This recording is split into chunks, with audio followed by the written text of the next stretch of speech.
Bienvenue à Homemakers Nordic Garden. Nous sommes mi-avril, mais on se croirait en mars. Il fait venteux et il va sûrement pleuvoir pendant le tournage. On verra bien ce qui se passe. Et vous allez voir un jardin incroyable sans creuser, même si le temps n'a pas été brillant, il se passe beaucoup de choses ici.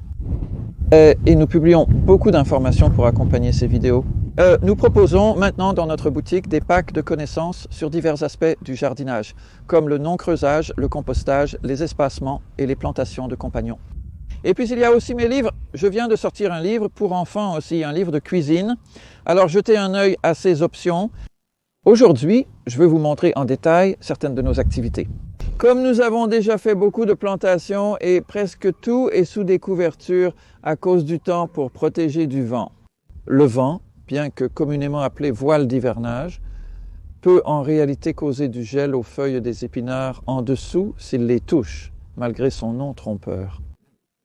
Les plantes ne meurent pas et cela leur permet de continuer à pousser plus rapidement, surtout par un temps comme celui-ci. Si vous regardez ces laitues, ici, elles n'ont pas beaucoup poussé en réalité. Elles sont en terre depuis 3 semaines et elles ont beaucoup moins poussé que d'habitude, mais elles ont l'air robustes. Et c'est l'essentiel que je veux. Vous savez, si le temps a été brillant, peut-être que vos plantes ne poussent pas beaucoup. Ça ne vous inquiétez pas tant qu'elles sont toujours là. Vous savez, dès qu'il se réchauffe, ce qui va se produire ici, nous prévoyons du temps chaud la semaine prochaine. Elles vont pousser comme une fusée. Comme je l'ai mentionné, c'est une manière de fixer une couverture. Si vous avez suffisamment d'arceaux, nous mettons un fil à l'extérieur ainsi. J'ai expliqué cela dans mon pack de connaissances sur le jardinage d'hiver. Ces conseils peuvent vraiment vous faire gagner du temps et de l'énergie. Ici, nous avons des pommes de terre. Nous avons en fait planté des pommes de terre ce matin et je les ai sorties. Je ne vais pas les planter car ils sont déjà en terre. C'est juste pour illustrer l'espacement. Donc, il y a 8 pommes de terre à environ 45 cm d'intervalle. Vous pouvez aller à 45 cm, 60 cm.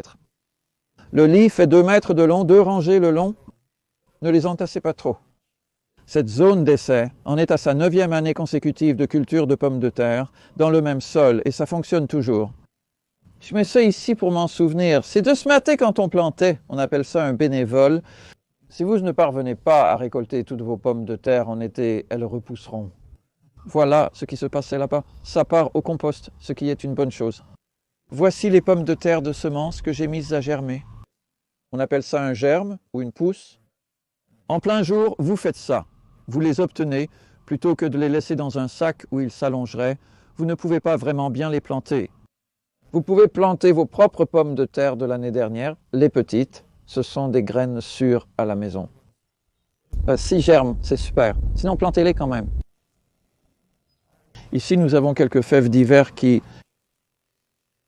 avaient une couverture en maille sur la même que celle sur la laitue, en fait. Et ils ont l'air bien.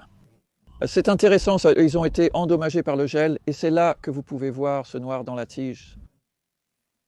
Et vous pouvez aussi voir comment il y a plus d'une tige provenant d'une seule graine. Une seule graine de fève a produit toutes ces tiges différentes, comme vous pouvez le voir sur cette image en particulier. Ce sont des plantes brillantes pour ça.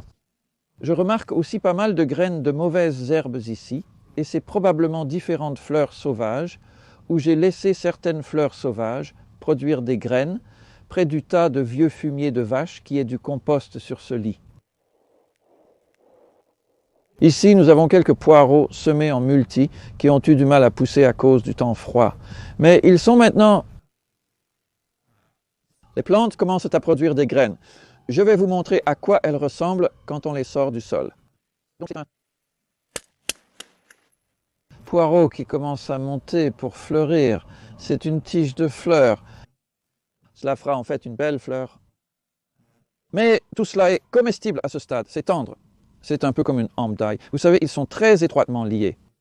Et ce que je fais normalement, c'est simplement couper le bas. Vous pouvez voir qu'il y a un très beau poireau là. Donc c'est un poireau semé en multi. Vous obtenez plus de poireaux de taille moyenne plutôt que quelques-uns géants.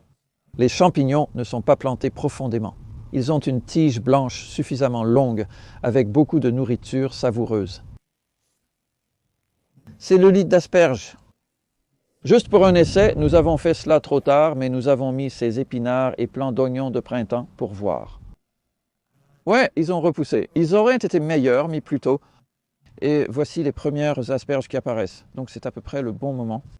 Avec le temps chaud que nous prévoyons pour la semaine prochaine, il est fort probable que nous récolterons des asperges dans environ...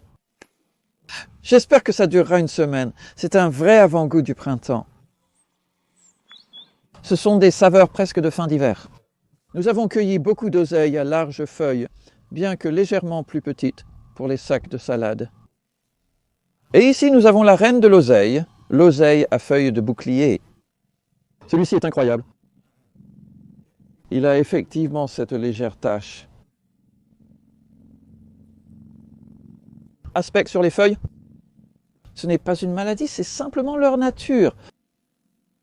Mais ils sont très délicats à cueillir. J'ai eu une conversation amusante avec le chef jardinier de légumes, le manoir, le jardin et le restaurant de Raymond Blanc, et il a dit qu'il devait cueillir quelque chose parmi 1 millier de ces feuilles par jour pour leur restaurant. Il n'avait pas l'air ravi. Je n'apprécierais pas ce travail délicat. Ils vont au Le Manoir sans creuser, c'est vraiment bien.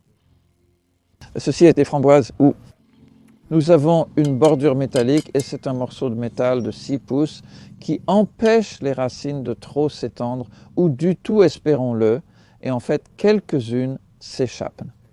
Mais les framboises ont des racines très superficielles. Si vous n'agissez pas, ils prendront le contrôle de votre parcelle. Il vaut la peine de délimiter les framboises.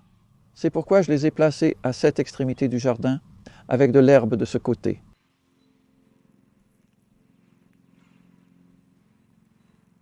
Voici le vermicomposteur. Je le garde couvert. Pour conserver la chaleur et se protéger de la pluie, on peut voir de nombreux vers. Oh mon Dieu, ouais, fantastique. Donc, nous mettons des matières végétales en décomposition sur le dessus environ chaque semaine. Nous ajoutons 1 ou 2 pouces, 3 ou 4 cm et nous l'arrosions. L'arrose pour le garder vraiment humide. En janvier, nous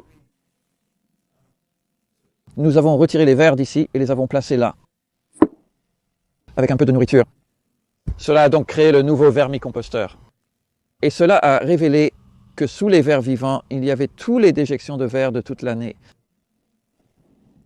Et il y avait environ 3 brouettes pleines de beau compost que j'utilise maintenant pour le mélange de rempotage. Ça fonctionne vraiment bien. Et je viens de mentionner le lit de menthe. En parlant de framboises qui s'échappent, c'est un autre qui fait ça.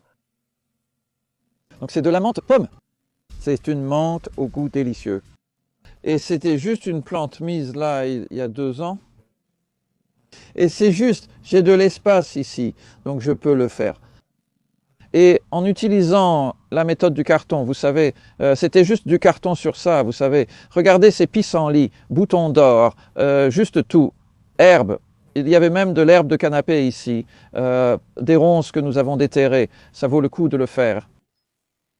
Et puis un peu de compost sur le dessus. C'était du compost assez grossier. Cette toison, au fait, c'est juste parce qu'il a fait si froid et c'était juste pour encourager la menthe à pousser un peu. Nouveau projet.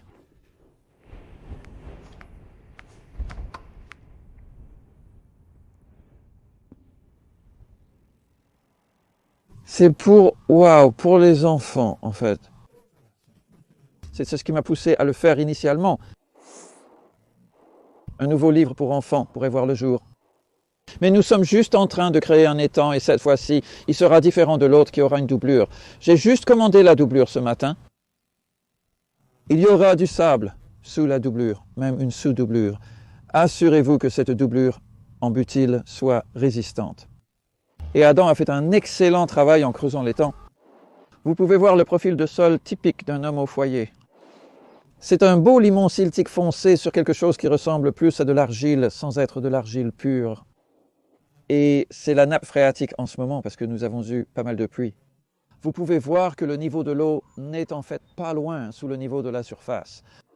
Et c'est à peu près le même niveau que l'eau dans l'étang principal, qui ne retient toujours pas l'eau de manière brillante. Ceci est du copeau de bois qui est ici depuis 6 ou 7 mois. Et vous pouvez voir comment il se décompose bien. Il y avait du conifère dedans, c'est tout bon.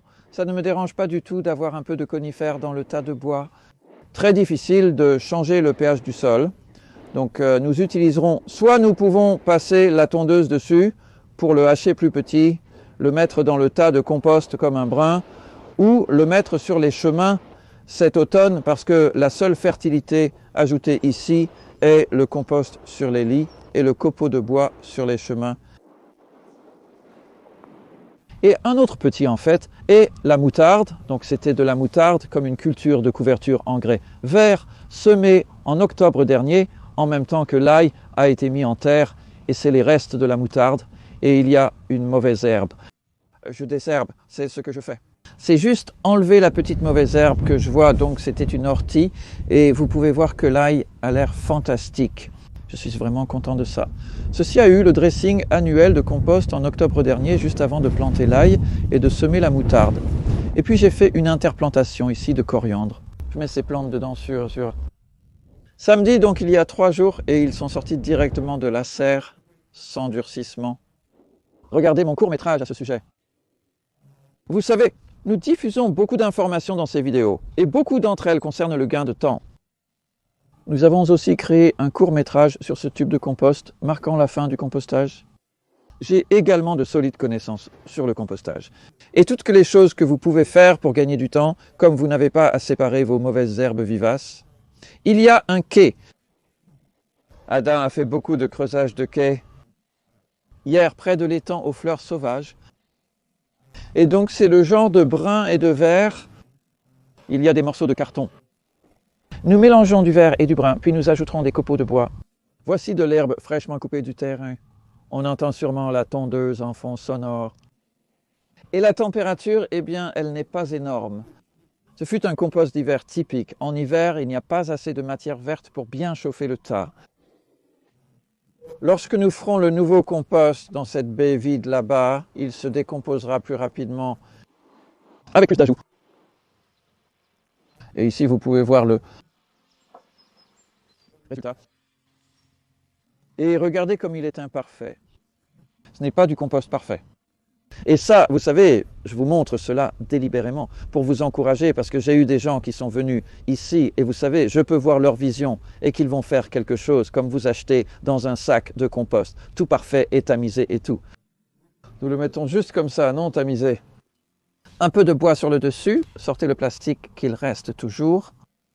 Et puis, cela est lentement consommé par la vie du sol au cours d'une année. Et cela aide à mobiliser toute la nourriture qui se trouve dans le sol et l'humidité. Et puis les plantes adorent. Vous pouvez semer et planter directement dans le compost. Regardez ces carottes ici. Il y a des carottes semées en alternance avec des rangées de radis. Ils n'ont pas eu de polaire, mais une couverture en maille, moins chaude que la polaire. Ces carottes ont été semées il y a 2 semaines, ce qui est assez correct en cette période pour un nouveau semis. Les graines de carottes sont difficiles à faire germer car c'est une petite graine. La nouvelle croissance est hésitante. C'est une seule morsure d'une limace et elle est partie. Alors ne soyez pas découragés si vos carottes ne sont pas un succès immédiatement. Je compare un lit de jardinage avec et sans bêchage pour évaluer l'impact sur la culture. Si vous avez le temps, je laisse la polaire sur eux. Nous les examinerons lors de la prochaine tournée. Et je vais laisser Nicolas passer avec la caméra. Ouais, wow. Quel environnement différent ici. Désolé si je crie un peu. Le vent rend inconsciemment les choses difficiles. J'espère que le son de la vidéo est correct. Soudain, on se sent si calme ici.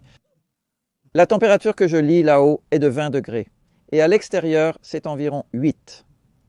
Cela vous donne une idée de l'effet d'une serre pour maintenir la chaleur et permettre cette croissance incroyable et protéger les plantes du vent. Ensuite, nous avons quelques fleurs là-bas. Là, en fait, et faites pas mal de cela pour l'interplantation. Et ensuite, c'est du céleri rave qui a été semé il y a environ, presque 1 mois, maintenant éclairci. Il y a environ 1 semaine quand il était minuscule avant la première vraie feuille. Vous pouvez éclaircir. Quand vous ne voyez pas une vraie feuille, vous voyez juste les deux. Vous savez, c'est le genre de stade que vous pouvez éclaircir, que nous faisons. De toute façon, ça fonctionne vraiment bien. Eux, pareil, pour ces céleris. Donc, il y a environ 5 semaines, ils ont été éclaircis et ils sont maintenant à ce stade-là. Et ils sont dans les plateaux de modules que j'ai conçus, que je trouve fonctionnent vraiment bien pour vous. Vous savez, regardez ceci, c'est de la laitue par exemple. Nous avons des plantes en surplus, ce qui explique sa grande taille. Normalement, je préfère les mettre quand elles sont plus petites. Et ils fonctionnent, et ils prennent plus rapidement, donc avec ces brocolis, la plupart d'entre eux sont dans le sol et ici, nous avons la couche chaude, donc c'est quelque chose qui ne fonctionne que si vous avez beaucoup d'espace. Évidemment, vous avez besoin d'un grand volume pour obtenir de la chaleur. Encore, vous pouvez voir une vidéo à ce sujet. J'ai juste mentionné la température en ce moment est impressionnante. 61 degrés centigrades, c'est environ 135 Fahrenheit ou quelque chose de fou.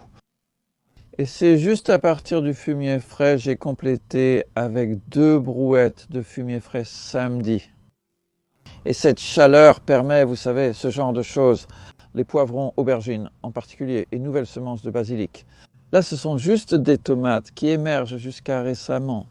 Ils peuvent probablement sortir de la couche chaude, bientôt en fait, parce qu'ils avancent rapidement. Et il y en a un intéressant ici, qui est, je me demande combien d'entre vous savent ce que c'est. C'est de l'asperge, on ne la voit pas souvent à partir de graines, donc je l'ai semé il y a environ 5 semaines. Peut-être 6/10 de mars, que faisons-nous le 16e, 17e avril? Donc oui, cela ressemblera alors à beaucoup de plantes, comme beaucoup de plantes grimpantes chaudes. De toute façon, les tomates seront mises dans de petits pots, tout comme ces tomates ont été ici. Cette tomate qui était dans un module a été rempotée la semaine dernière. On peut voir de nombreuses nouvelles racines qui se sont développées depuis jeudi. C'était Kerry qui était un bénévole d'Atlanta en Géorgie qui a fait ça. Et il a passé un après-midi tranquille à rempoter toutes les tomates et, espérons-le, à les étiqueter de telle manière que nous puissions les reconnaître. J'ai tendance à économiser sur les étiquettes. Et le compost, je vais juste mentionner parce que nous avons des choses incroyables ici, du compost fait maison, et ensuite nous le mélangeons avec un peu de copeaux de bois. Ces copeaux de bois sont déjà mélangés avec une quantité légèrement plus importante et tamisés à 4 mm. C'est vraiment fin, comme vous pouvez le voir. J'achète aussi du peat free. Je mélange du compost acheté avec du compost fait maison et un peu de compost de verre. Et garçons, ça fait un bon mélange. Ouais, comme vous pouvez le voir, ces plantes poussent vraiment bien. D'accord, nous allons encore sortir. Je crois qu'on va réussir. J'avais peur que cette vidéo soit interminable. D'un seul coup, à cause du temps, mais... Il est de notre côté, alors les tulipes. Regardez ça. N'est-ce pas un joli signe du printemps? Elles ont 5 ans.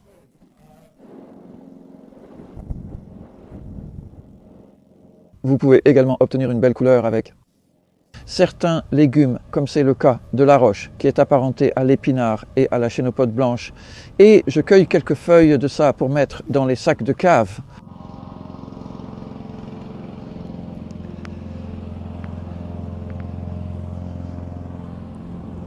J'ai enlevé la toison de ce lit hier parce que je m'inquiétais du vent. Et ces pois, s'ils ont une toison qui bat trop sur le dessus, qui monte et descend sur eux, cela peut endommager les pointes. Mais ils ont l'air bien. Ils sont dans le sol depuis environ 2 semaines. Alors qu'ici, je garde la toison sur les brassicas, c'est-à-dire le chou-fleur et le brocoli. Ils sont juste un peu plus robustes. Et je m'inquiète pour les pigeons parce que une couverture en polaire fournit de la chaleur et est idéale pour éloigner les oiseaux et les lapins si vous en avez. Ça fait tout en une seule fois. J'ai aussi pelé ces oignons hier. Ils semblaient un peu abîmés à cet endroit. Déception jusqu'à présent cette année pour la croissance. Les nouvelles plantations, vous savez, ces laitues sont en retard par rapport à là où j'aimerais qu'elles soient normalement. Et vous pouvez voir qu'ils sont très contents avec la polaire juste au-dessus d'eux. Ça ne me dérangerait pas si c'était sur des cerceaux, mais dans le vent comme ça, où vous avez les couvertures sur des cerceaux, elles sont plus susceptibles de s'envoler. Donc c'est une chose de moins à se soucier.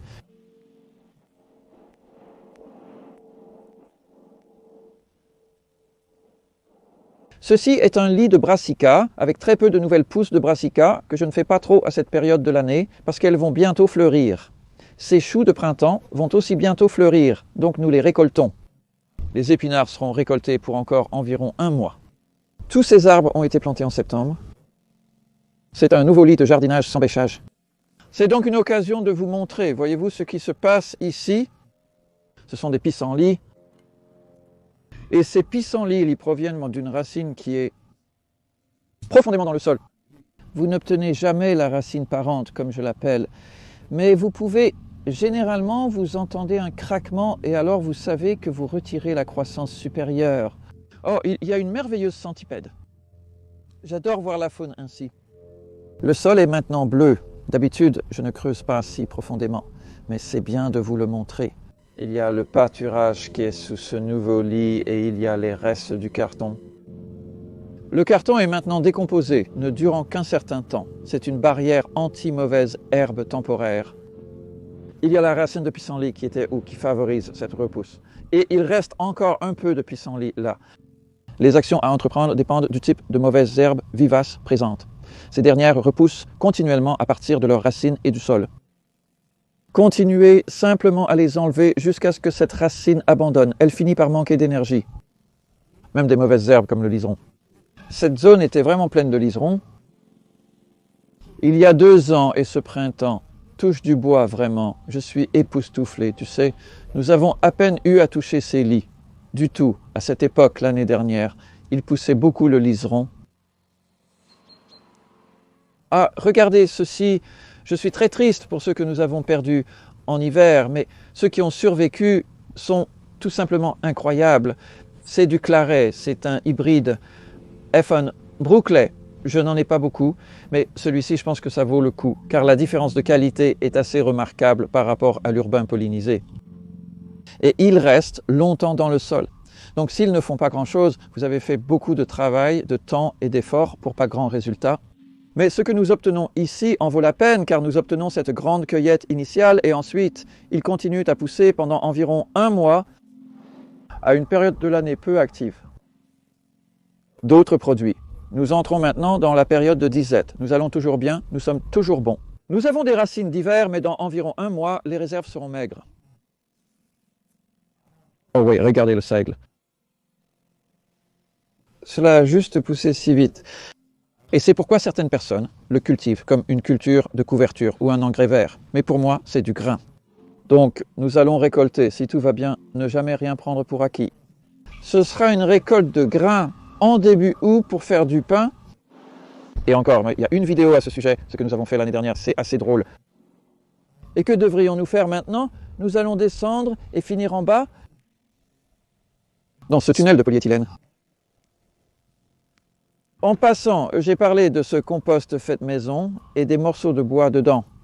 Vous pouvez voir comment il laisse la surface légèrement boisée, ce qui est bien si elle est battue par la pluie, par exemple. C'est un peu une couverture, mais pas trop. Vous ne voulez pas d'épais, d'après mon expérience. Les copeaux de bois épais ne fonctionnent pas. Ce n'est pas bon pour les plantes tant qu'il n'est pas bien décomposé.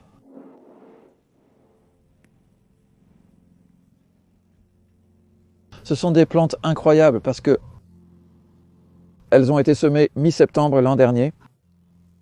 Donc, c'était il y a environ 8 mois. C'était bien ça, avril, mai, juin, juillet. Donc environ 7 mois. Ils en sont déjà à leur 6e mois de récolte grâce à leur rapidité. 5e mois, désolé.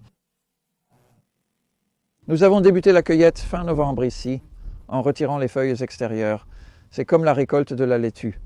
Et puis certaines d'entre elles, la laitue continuera à produire pendant un certain temps si nous le voulons, mais certaines commencent à monter en fleurs comme la roquette de salade là par exemple. La récolte se terminera rapidement. Nous n'aurons probablement plus que 2 semaines de récolte intéressante. Et c'est une magnifique appelée moutarde rouge dentelle qui a en fait donné une très grande récolte. Mais maintenant, une fois qu'ils commencent à faire cela et à monter en fleurs, ils ne vont pas produire autant de feuilles supplémentaires. Et donc probablement 2 semaines de plus et après ça ne vaudra plus la peine de les cueillir. D'ici là, si tout va bien, nous serons sur la laitue d'extérieur. Cela permet de maintenir mes sacs de salade, notre principal produit vendu ici.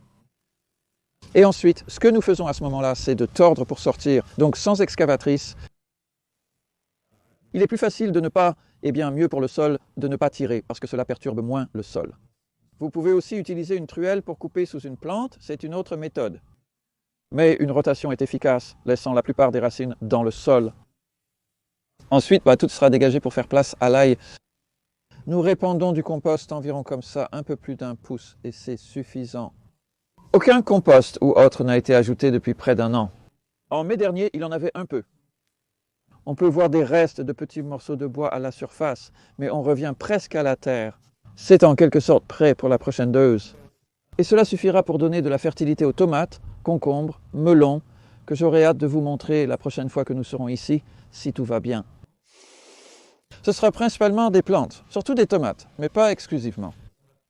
En regardant rapidement vers l'avenir, vous avez vu des tomates pousser. Cependant, vous n'avez pas vu de concombres dans la serre. Je ne les ai pas encore semés. Je n'ai pas encore semé de courgettes. Il n'y a pas de précipitation.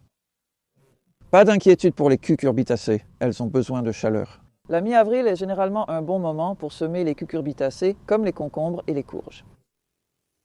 Et puis nous les plantons environ 1 mois plus tard. En fait, c'est assez sobre de penser à cela, car nous passons soudainement de l'hiver au printemps. Et j'espère que vous avez aimé jeter un œil à, en quelque sorte, cela ressemble toujours à la fin de l'hiver. Pas encore le début de l'été, mais le début de la chaleur printanière. Vous en verrez les résultats la prochaine fois que je vous ferai visiter.